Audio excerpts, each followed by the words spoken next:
build a model that just looks like this. And we're going to train the weights and biases of that model to do hopefully something kind of useful as it learns to classify from the set of images that we'll get. Okay, and I think again I'm going to stick with the slides rather than showing you the code version, because I think they're a little more readable with this projector. But just to show you where I am now in the repo.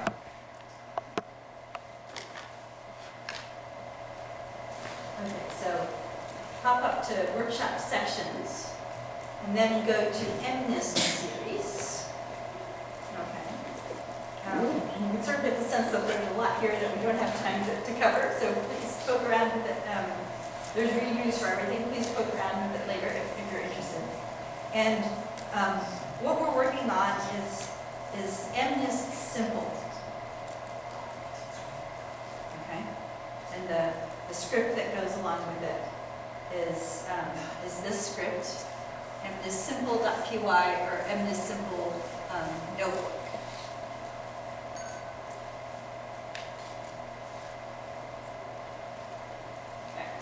And again, we're building a linear classifier to learn to classify this set of digitized handwriting.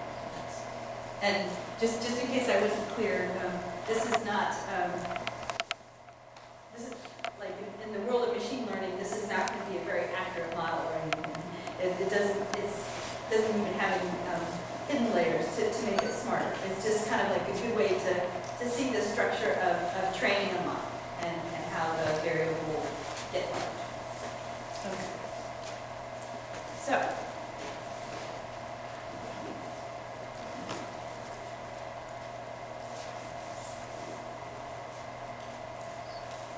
first thing we're going to do is define our model graph. And that looks like this. This is our input placeholder. Type float 32, and we're saying the input is of this shape. So this gets back to what I was saying a little bit earlier, that with input placeholders, you don't have to specify the size of your data batch essentially ahead of time. So that's what we're doing here with none. We're saying we don't know how. We're not going to say ahead of time how big the batch of data is. We're going to send you. But it's going to be a bunch of, the second dimension says 784. It's going to be a bunch of vectors of length 784, essentially. So 784 is 28 by 28. So we're taking those little digitized images and we're squashing them down into a vector. And so say we had a training batch of 100 of those vectors, then our input would be 100, the input shape would be 100 by 784. Okay, so this is our placeholder input. This is our weight variable that we're defining. And the shape of it is 784 by 10. And the reason it's 10 is because we're gonna use for our labeled data, the answers, so to speak, we're going to use something. Oops, sorry. We're going to use something called one-hot encoding, which just means that our the labeled data, the answers to how each of these images get classified is going to be a vector of length 10 with only the index of the answer digit of 1 and everything else zeros. So, for example, if we had an image and the answer was this is a 5, then the answer vector would be 0, 0, 0, and then a 1 at the 5 position. Okay. So we're defining weights and variables for this equation essentially that we want to learn the weights for. Or sorry, weights and biases. And so these are variables because we want to train on these. These are what we're training on. The bias again is of length 10, and then finally here's the the output. So we're multiplying x times weight plus bias. And that's y is our output. And just to kind of reset a little and go back to this equation, oops, you can kind of see where this is coming from, right? So that's essentially what we just built. I'll come back to the softmax in just a second. But we're basically building y equals wx plus b as our model graph then. And now we're going to train the weights and biases. Okay, so the we're going to apply a so-called softmax transformation to wx plus b, and I won't go into the details of that, but this is a common transformation used when building neural nets of this type. And so, for reasons having to do with some corner cases where the calculations are not well behaved, TensorFlow has basically bundled the application of that softmax into the definition of the loss function, which I'll tell you about in a second. And so that's what's going on here. Our model of wx plus b, and then applying softmax just kind of implicitly is part of what we're doing. Okay, so here's our model. So I'll come back to cross entropy in just a second. Here's our model. Here's our answers input placeholder. So each time we run this model, we want to say, okay, we got our answer, y. Now how does it compare to what we should have gotten? So that's y bar, or y underscore. And so that's another set of inputs that we're going to give the training process. And then finally, we need to actually train this model, we need to define so-called loss function or cost function, which is a way of measuring how far is what you got from what you wanted to get. And so I'm not going to go into what cross entropy is. It's a cost function commonly used for this kind of classification task. So it works well for this kind of classification task, but there are many other cost functions that you could define. It depends on the nature of what you're trying to model and how it's useful to compare the difference between the answer from what you got. Okay, and then finally,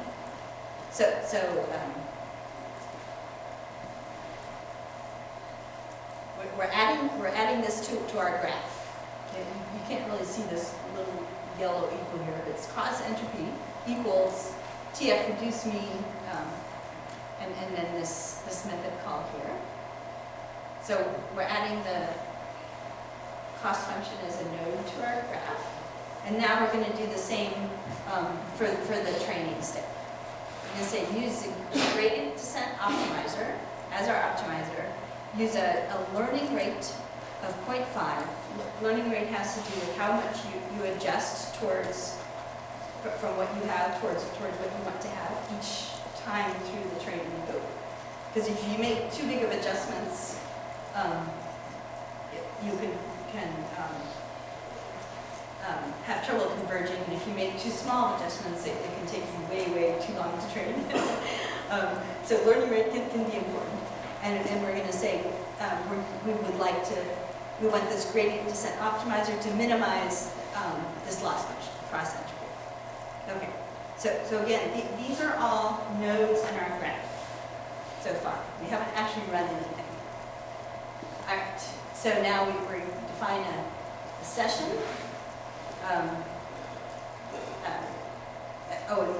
We're defining, we're initializing all the variables. So we're doing this call that you always need to do before you start actually running a model. And now Now we're going to do the training step.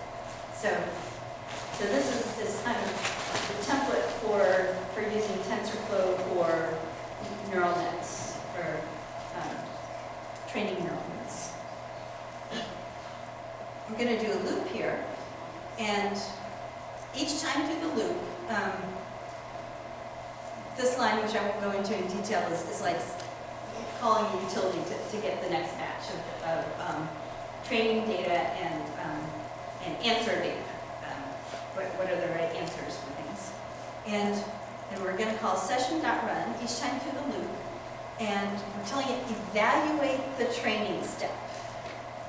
And we're passing it a batch of input data, and we're passing it a corresponding batch of label data, the answers. And each time through the loop, we're saying evaluate the training step. Okay, so you notice we're not asking for any answers back from session.run. Can anyone guess why? It's sort of a trick question. Yeah, exactly. You don't really care. Yeah. So by virtue of saying evaluate the train node in this graph, that is doing one training step and updating your variables. And so you sort of don't really care what the value of that train step is. You could get it if you wanted it. You just want to call session now.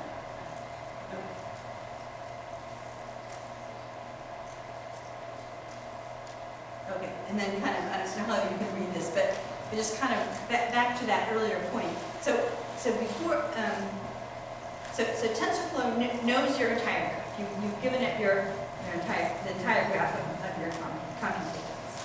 So what it's doing here is it's automatically using the back propagation algorithm to determine how all your variables affect the cost function that you define and how to adjust them. And then it's just applying the optimization algorithm, in this case gradient descent, towards that. So it's doing that all automatically. This is all you have to do. Okay, so let's play with this. Before we do that. So you run through all your training steps. You've got your training model. So now you want to use it. So something that I may not have time to talk about in much detail in this workshop is a whole bunch of support for checkpointing and saving your models, serializing them, so that you can use them later. So as you would expect, that's possible. So you train your models. Typically what you do is you train your models, and every end training steps you checkpoint them, you save them. And so that's useful if you have to kill your training job and pick up where you left off. But then it's also useful for using your training model later. So we're not showing that here, but that's sort of the more common pattern. You serialize your model, you can load it later and use it for prediction. So here, just in the context of this little simple example, we're just using the model, the training model, while it's still in memory. So we finished our training run. We hopefully are getting like semi-reasonable classification results. Now we want to use our model for prediction. So how can we do that? Okay, so there are a couple of interesting things going on here. First of all, we're just going to add a few more nodes to our graph, like on the fly. So this kind of emphasizes that, well, you don't need to define your model graph all at once. You can define it in bits and pieces. So we're going to define nodes for the correct prediction and for the accuracy of the prediction. And I probably don't have time to talk in detail about what all these TensorFlow operators are doing. But essentially they're saying, is the answer that I got the same as the age rate that I know is correct?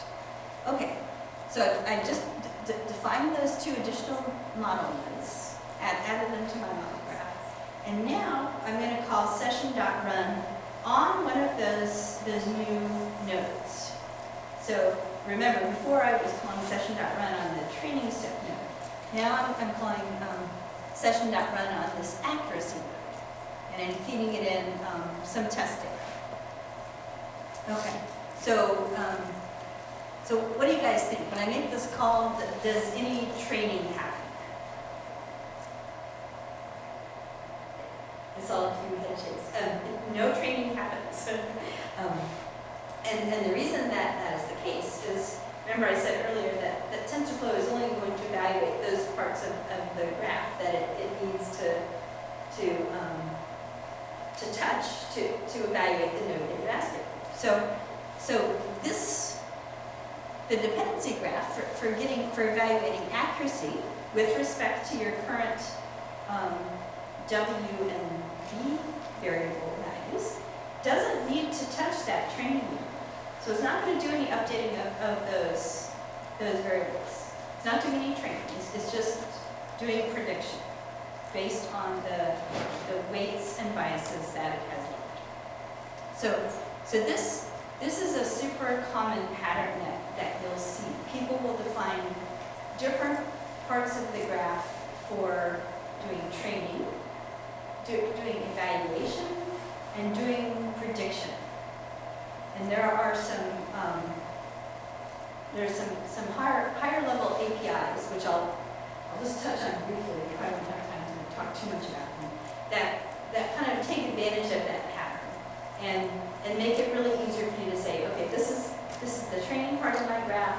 This is the cost function and optimization function I want to use with it. This is the prediction part of my graph. This is the evaluation part of my graph. Now, go off and do smart things with your knowledge of the different parts of this graph. So there's some high-level APIs that make that very nice. Okay, so again, very common pattern. Create the model graph, the inference graph. Define your cost function, your loss function. Define the optimization method that you want to use, and then run training in the context of a session to update your variables. Okay, so let's play around with this. All right.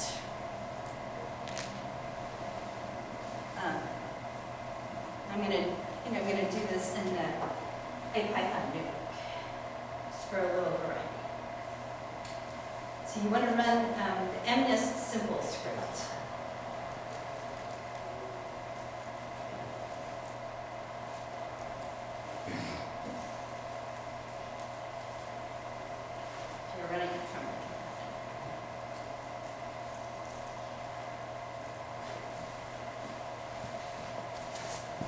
If you want to run the IPython notebook, change the mnist series subdirectory, and then start Jupyter. Okay.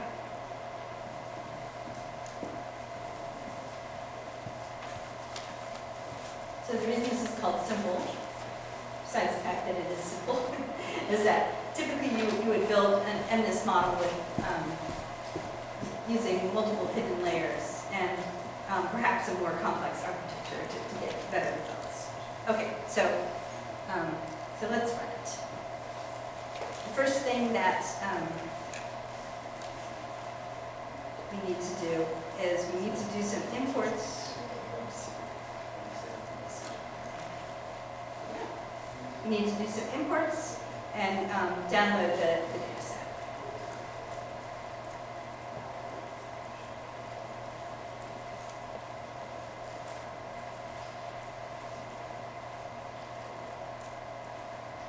See something.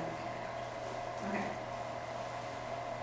Next, we're going to create the model graph, including our input placeholders, both for X and for Y bar, which is the label data that the answers.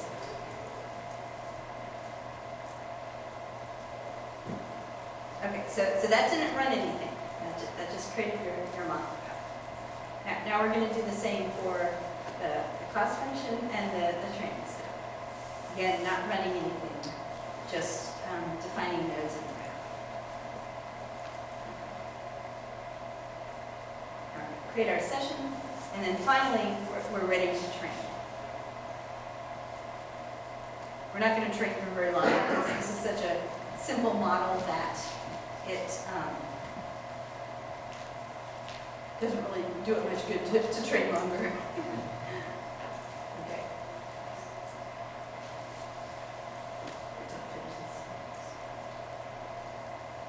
In this case, it's not going to print out anything while it's training, but typically if you were doing a much longer training loop, you would want to log information about how it's going.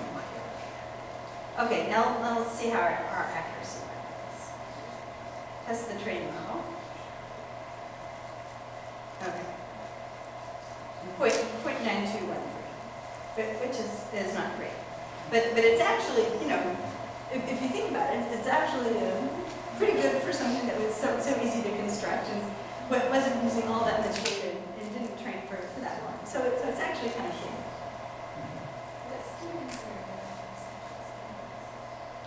So if people use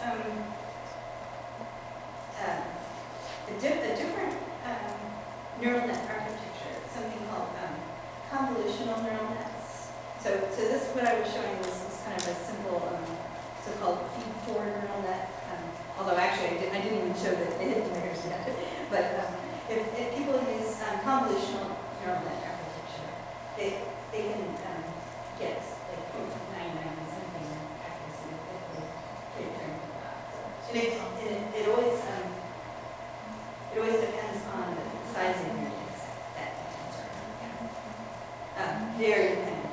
Yeah, in case, I should just make a comment, in case you guys weren't aware, you know, sort of how good these models do depends so much on how much data you have and whether you're using the right features. You know, when you get a big data set, it's always kind of a larger chunk of work than you might wish, is just deciding, all right, what features do I want to extract from this data set? You know, what features do I want to use to train? So all that stuff that you have to do even before you decide, you know, how you're going to build your neural net are just as important as the stuff that we're showing here. Okay.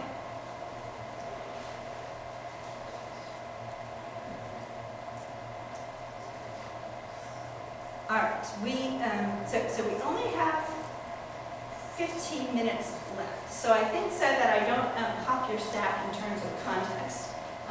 What I'm going to do is keep working with MNIST and show you, okay, how can we build and train a model with some in-layers in it.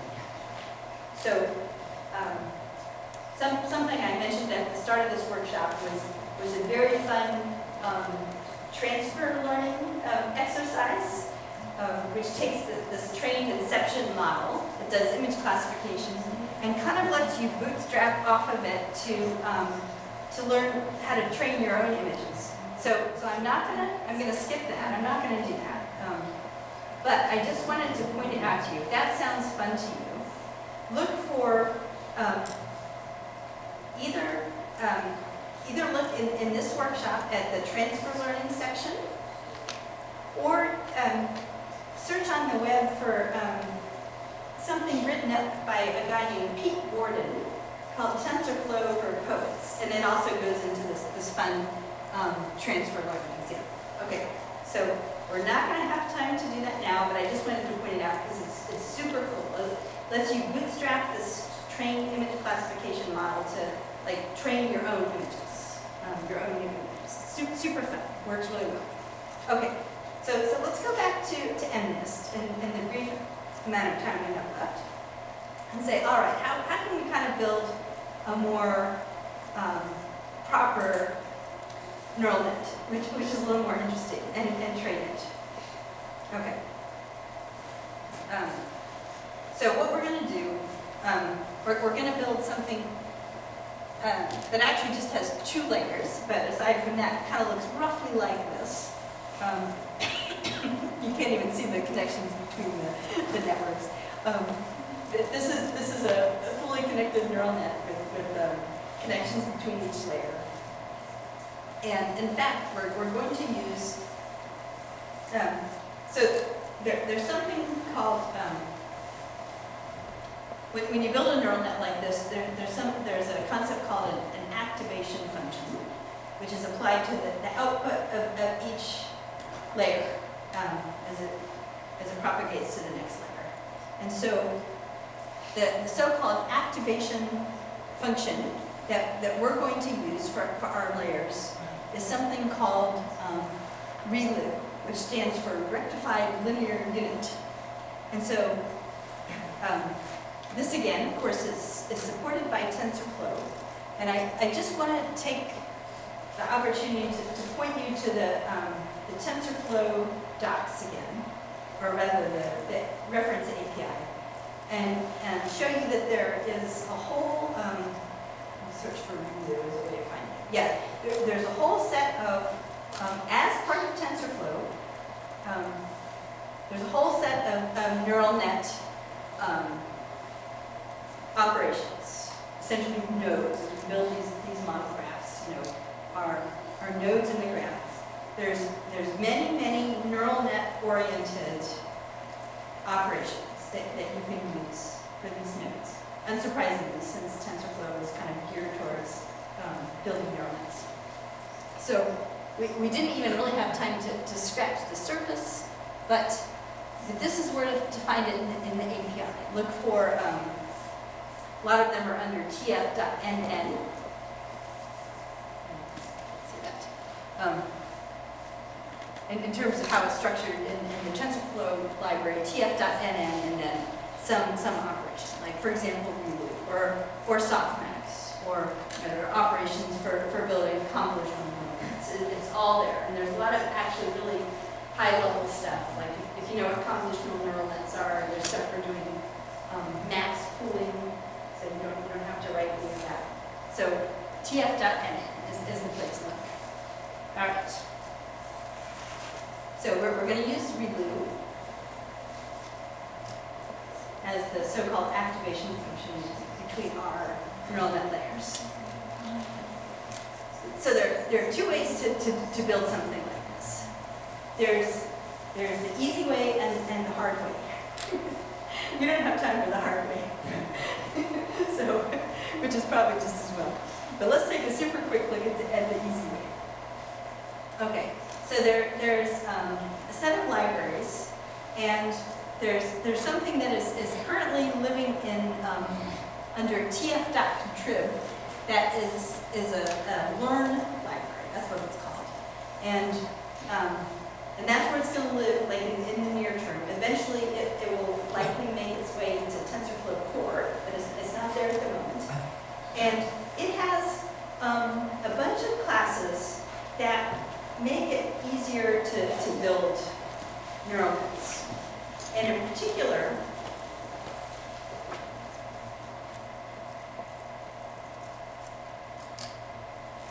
there is a class called estimator that is, that I'm not going to have time to say too much about right now, which is a nice place to start if you want to sort of get rid of some of the boilerplate that we were seeing earlier in terms of handling training loop, handling how you do evaluation, handling how you do predictions. So there's an estimator-based class that sort of gets rid of all that boilerplate and makes it a lot simpler to write training code or model code. And it's for those of you who are kind of familiar with scikit-learn, it's based. It'll kind of look familiar to you. It's based on some of those idioms. So in addition to the estimator, there are some subclasses of the estimator that support common neural net models. And so one of them is a DNN classifier class, which lets you build models like the ones that we were just looking at, the feed-forward neural nets with multiple layers, just by passing in some variables to this class, essentially. And so let's take a quick look at how that would work. So we're going to do a nicer version of MNIST that uses this high-level library class, DNN classifier. And we're going to build it to use 2 hidden layers.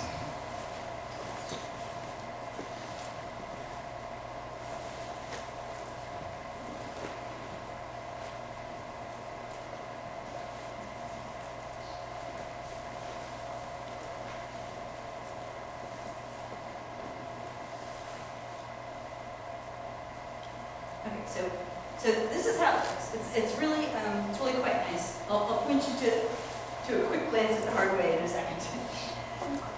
And let me give you just a quick disclaimer. With the move to TensorFlow 0.12, this is kind of a moving target right now. It works fine, but you'll see a bunch of annoying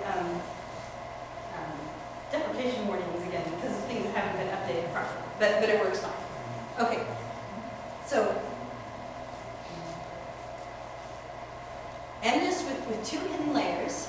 DNN classifier stands for Deep Neural Net Classifier. And it's essentially the same thing that we were doing, and that we saw on that slide, except for now we're inserting hidden layers, each using a ReLU activation function, which is the default here. We don't even have to specify it. So we're saying, we're passing it a vector of the size of each hidden unit layer. So how many hidden units in the first layer, how many hidden units in the second layer. So we're passing that array. We're passing it information about the input features, which we did by calling another high-level method that would basically analyze the input data and extracted some information about it. I won't have time to talk about this, but essentially we've told it like what's the shape of the input. So what are the hidden layers? What's the input look like? N classes that has to do, or that specifies how many output classes we're trying to learn. Can anyone guess what it would be in this case? It would be 10, because we're learning our 10 digits. And we tell it the optimizer that we want to use, and initialize that with the learning rate. So in this case, this is actually the default, not gradient descent, but proximal Adagrad optimizer is the default for how DNN classifier is set up. So we'll just show it here. Then once you've got that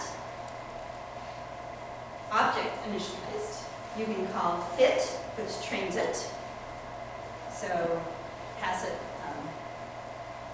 input data. You can also tell it like how many training steps to run. I forget what its default is. You can call evaluate, and you can call predict. And it's just that simple. Okay, so let's very quickly run that too.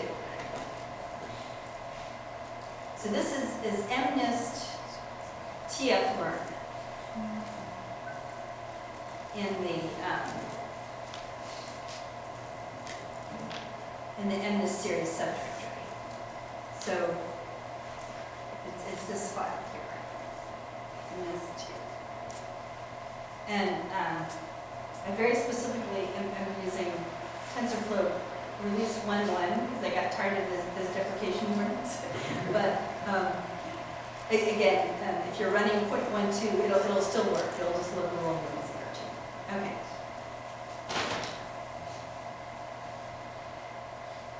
I'm not going to tell it to run a full number of training steps. So I forget what it's specified. I'm going to have it run a little bit shorter number of training steps. Okay.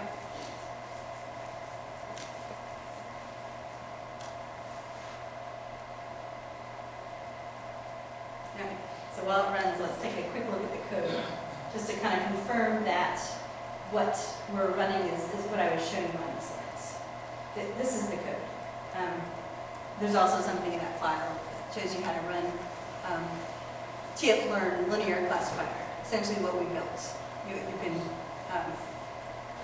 use an object, define a class to set that up as well. But this is a little more compelling. This is the DNN classifier. And so this is all we had to do to set it up. then the main is just going to call this define and run method, which is going to do the training, and that's just calling classifier fit. So it's really very nice. These high-level libraries are, pay attention to them. They're a little immature at the moment in terms of maybe perhaps being a little bit of a moving target in terms of their API shape, but they're the way that TensorFlow is heading, and there's a lot of people are worried that because they're under a contrib that maybe they're kind of a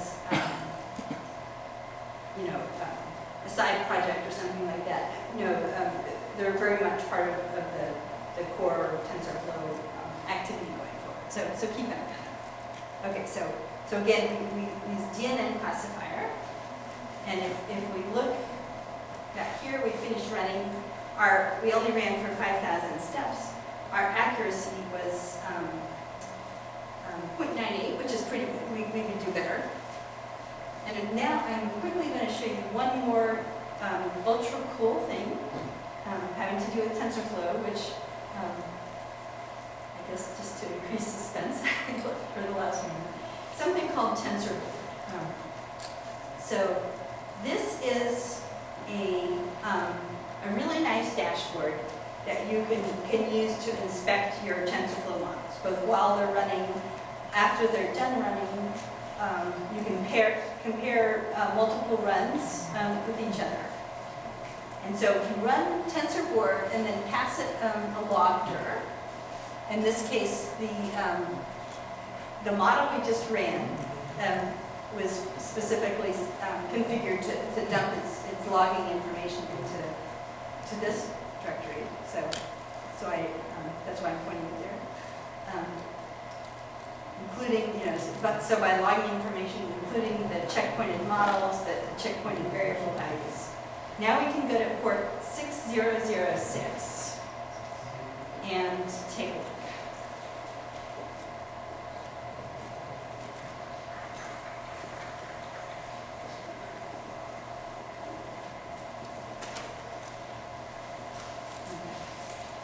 And the UI has a bit of a bug where it's sort of not scrolling down entirely properly. It should have a list of the log directories. It recursively sucks up any logging information underneath the directory. So let's look at how the loss did, the training function. Put it onto logs. UI is not responding very well to this browser side, but you could sort of get a sense of what's going on here. It'll look better in your own browsers. So you can see, you can probably get a sense that we're tracking the loss as we trained, and you can inspect those values. This is the loss that we got from running the evaluations, and we've got two different colors here in each case because it's comparing the values of two different runs, so you can overlay runs against each other. And you can also, this is ultra cool as well, you can look at the TensorFlow graph that you built. So you're not going to be able to see this hardly at all, especially since none of it is showing up. But look at it in your own browser. The READMEs walk you through doing this, and this will give you a really nice rendering of the TensorFlow graph that you built, and lets you zoom in on different parts of it and inspect it and see the structure. See if the structure is if you built it as you intended. So the punchline with TensorBoard is that I'm not doing it justice here, in part because you can't see anything that it's doing, but it's a really nice tool to use to get information about your training runs and to compare across training runs. So keep it in mind as you're poking around at this stuff. Okay. And I think I am going to stop there with just one more bit of information for you, which is that if you go to, so poke around in the GitHub repo that you've been playing with, there's obviously a lot more stuff to poke around in. And there are also a whole bunch of tutorials. If you go to TensorFlow.org and click on tutorials, most of you have probably already found this stuff already. There's a whole bunch of cool stuff there. Some of it is kind of the same as what you saw, some of it is different. So I hope you will continue to play around. It's really powerful and